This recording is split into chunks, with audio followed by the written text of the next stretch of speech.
Hallo, ek is Ronel Besuidnout. Jy luister na Geeskragtig, 'n nuwe dagstukreeks oor die werking van die Gees.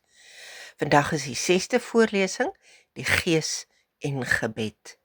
Ons geeskragwoord vir vandag. Die Gees is God se megafoon wat jou fluisteringe tot by God se oor dra.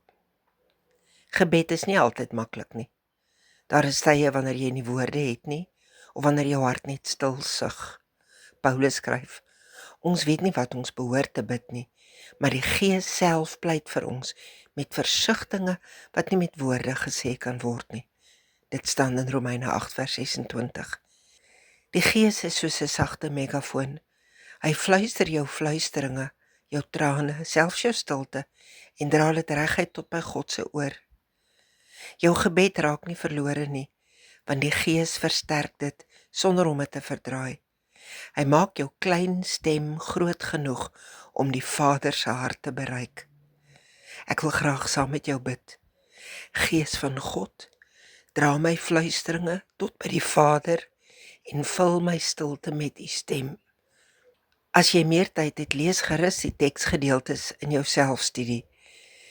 Dit vertel jou dat die Gees nie net noodhulp is nie. Dit is voortdurende versterking van jou geloof. Efesiërs 6 vers 18 sê, doen alles bidend en smeek God by elke geleentheid deur die Gees. Die Gees is soos 'n vertaler wat jou stilste sug in God se moedertaal omsit. Hy neem jou gebed, hoe gebroke of onvolledig ook al, en maak dit verstaanbaar en kragtig in die hemel. Dink vandag hieroor. Watter gebed het jy opgehou bid, omdat jy gedink het dit is te klein of te swak, of dalk te groot?